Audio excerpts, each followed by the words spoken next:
ಎಲ್ರಿಗೂ ನಮಸ್ಕಾರ. ನಾವೇನು 19ನೇ ತಾರೀಕು ಒಂದು ಬೆಂಗಳೂರಿನ ಫ್ರೀಡಮ್ ಪಾರ್ಕಿನಲ್ಲಿ 6600 ಜನರು ಇವತ್ತೇನು UGC ನಿಯಮದಿಂದ ಹೊರಗುಳಿದಿದ್ದೀವಿ. ಅವರ ಒಂದು ನ್ಯಾಯಯುತ ಬೇಡಿಕೆಗಾಗಿ ಇವತ್ತು ಹೋರಾಟಕ್ಕೆ ನಾವನ್ನು ಕರೆಯನ್ನು ಕೊಟ್ಟಿದ್ದೀವಿ. ಈ ಹೋರಾಟದ ಒಂದು ಕರೆ ಅಂಗವಾಗಿ ನಾವೊಂದು ಕರಪತ್ರವನ್ನು ಮಾಡಿದ್ದೀವಿ.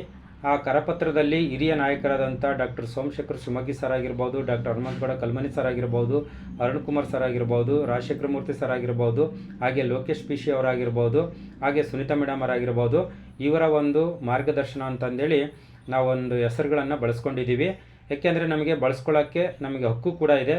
ಕಾರಣ ಏನಂದರೆ ಇವರೆಲ್ಲ ಪೂರ್ವದಲ್ಲಿ ನಮ್ಮ ರಾಜ್ಯ ಅತಿಥಿ ಉಪನ್ಯಾಸಕರ ಒಂದು ನೇತೃತ್ವ ಅಥವಾ ಮುಖಂಡತ್ವವನ್ನು ವಹಿಸಿಕೊಂಡು ನಮಗೆ ಹಲವಾರು ಥರದ ಒಂದು ಬೆನಿಫಿಟ್ಗಳನ್ನು ಮಾಡಿದ್ದಾರೆ. ಹಾಗಾಗಿ ಆ ಒಂದು ನೈತಿಕತೆಯಿಂದ ನಾವು ಅವ್ರ ಹೆಸರನ್ನು ಬಳಸ್ಕೊಂಡಿದ್ದೀವಿ. ಈಗ ಡಾಕ್ಟರ್ ಹನುಮಂತಗೌಡ ಕಲ್ಮನಿ ಅವರವರು ಒಂದು ವಿಡಿಯೋವನ್ನು ಮಾಡಿದ್ದಾರೆ. ಅದು ಯಾವ ಗ್ರೂಪಲ್ಲಿ ಶೇರ್ ಆಗಿದೆ ಗೊತ್ತಿಲ್ಲ. ಬಟ್ ನಾನ್ UGC ಏನು ಒಂದು ಕಲ್ಯಾಣ ಕರ್ನಾಟಕದ ಅತಿಥಿ ಉಪನ್ಯಾಸಕರ ಒಂದು ಗ್ರೂಪ್ ಇದೆ, ಆ ಗ್ರೂಪಲ್ಲಿ ಬಂದಿದೆ.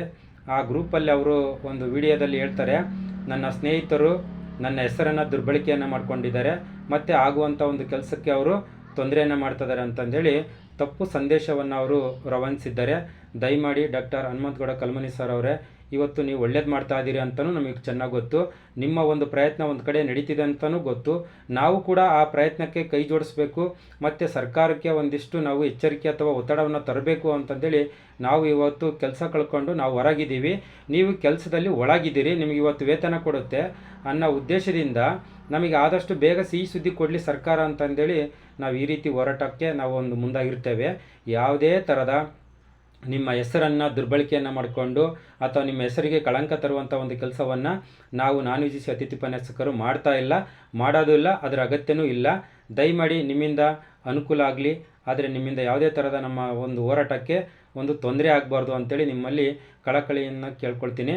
ಜೊತೆಗೆ ನೀವು ಹೋರಾಟವನ್ನು ಮಾಡಿದ್ದೀರಿ, ಆ ಹೋರಾಟಕ್ಕೆ ನಾವು ಕೂಡ ಆರಂಭದಿಂದ ನೀವು ಯಾವಾಗೆಲ್ಲ ಕರೆ ಕೊಟ್ಟಿದ್ದೀರಿ, ಹೋರಾಟಕ್ಕೆ ಹಮ್ಮಿಕೊಂಡಿದ್ದೀರಿ, ಅವಾಗೆಲ್ಲ ನಾವು ಬಂದಿದ್ದೀವಿ. ಬಂದು ಒಂದು ನೈತಿಕವಾಗಿ ಬೆಂಬಲವನ್ನು ಕೊಟ್ಟಿದ್ದೀವಿ, ಸಹಕಾರವನ್ನು ಕೊಟ್ಟಿದ್ದೀವಿ.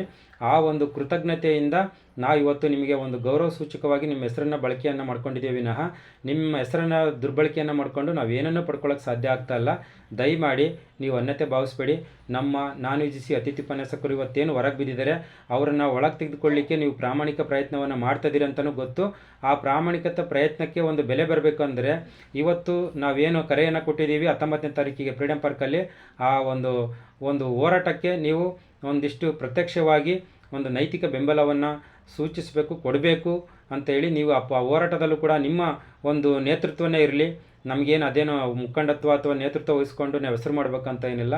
ದಯಮಾಡಿ ನಮಗೇನು 6600 ಜನ ಇವತ್ತು ಕೆಲಸ ಕಳ್ಕೊಂಡು ಇವತ್ತು ಮನೆಗಿದ್ದೀವಿ, ಅವ್ರಿಗೆ ಒಂದಿಷ್ಟು ನ್ಯಾಯ ಸಿಗಬೇಕು ಅನ್ನೋ ಒಂದು ಉದ್ದೇಶಕ್ಕೆ ನಾವು ಈ ಥರ ಮಾಡ್ತಾ ಇರೋದು. ಸರ್, ದಯಮಾಡಿ ನೀವು 19ನೇ ತಾರೀಕು ಫ್ರೀಡಮ್ ಪಾರ್ಕಿಗೆ ನಮ್ಮೆಲ್ಲರ ಒಂದು ಹಿತಕ್ಕಾಗಿ ಅಥವಾ ಉಳಿವಿಗಾಗಿ ನೀವು ಪ್ರತ್ಯಕ್ಷವಾಗಿ ನಮಗೆ ಭಾಗವಹಿಸಬೇಕು ಮತ್ತು ನಮಗೆ ಬೆಂಬಲವನ್ನು ಕೊಡಬೇಕು. ಈ ಸರ್ಕಾರಕ್ಕೆ ಒಂದು ನಾವು ಎಲ್ಲರೂ ಸೇರಿ ಒಂದು ಹೋರಾಟವನ್ನು ಮಾಡಿ ನಮಗೇನೋ ಒಂದು ನ್ಯಾಯಯುತವಾದಂಥ ಒಂದು ಬೇಡಿಕೆ ಇದೆ, ಅದು ಬೇಡಿಕೆ ಈಡೇರಿಕೆಗಾಗಿ ನೀವು ಶ್ರಮಿಸಬೇಕು, ನಮ್ಮ ಜೊತೆಗೆ ನಮ್ಮ ಒಟ್ಟಿಗಿರಬೇಕು ಅಂಥೇಳಿ ನಾನು ನಿಮ್ಮ ಹತ್ರ ಒಂದು ಮನವಿಯನ್ನು ಮಾಡ್ತಾ ಇದ್ದೀನಿ. ಯಾವುದೇ ಕಾರಣಕ್ಕೂ ಅನ್ಯತಾ ಭಾವಿಸ್ಬೇಡಿ ಸರ್. ನೀವು ಒಳ್ಳೇದು ಮಾಡ್ತಾಯಿದ್ದೀರಿ, ನಾವು ಒಳ್ಳೇದು ಮಾಡ್ತಾಯಿದ್ದೀವಿ.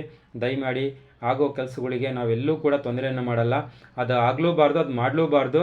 ಒಳ್ಳೆಯದಾಯಿತು ಅಂದರೆ ಎಲ್ಲರೂ ಖುಷಿ ಪಡೋಣ, ಎಲ್ಲರೂ ಒಂದು ಪ್ರೀತಿ ವಿಶ್ವಾಸದಿಂದ ನಮ್ಮ ಒಂದು ಸ್ನೇಹ ಸಂಬಂಧವನ್ನು ಉಳಿಸ್ಕೊಂಡು ಹೋಗ್ಬೇಕು ಅನ್ನೋದು ನಮ್ಮ ಉದ್ದೇಶ ಇರೋದು. ಯಾರನ್ನು ಕೂಡ ನಾವು ತೇಜೋವಧೆ ಮಾಡಿ ಏನನ್ನು ಪಡ್ಕೊಳ್ಳೋಕ್ಕೆ ನಾವು ಖಂಡಿತವಾಗಿ ಇಷ್ಟಪಡಲ್ಲ, ಅದರ ಅಗತ್ಯತೆಯೂ ನಮಗಿಲ್ಲ. ದಯಮಾಡಿ ಇನ್ನೊಮ್ಮೆ ಮತ್ತೊಮ್ಮೆ ನಾನು ನಿಮಗೆ ರಿಕ್ವೆಸ್ಟನ್ನು ಮಾಡ್ತಾ ಇದ್ದೀನಿ. ನೀವು 19ನೇ ತಾರೀಕು ನಮ್ಮ ಹೋರಾಟಕ್ಕೆ ನೈತಿಕವಾಗಿ ಬೆಂಬಲವನ್ನು ಸೂಚಿಸಬೇಕು ಅಂತಂದೇಳಿ ನಾನು ನಿಮ್ಮಲ್ಲಿ ಕೇಳ್ಕೊಳ್ತೇನೆ. ಥ್ಯಾಂಕ್ ಯು, ಧನ್ಯವಾದಗಳು ಸರ್.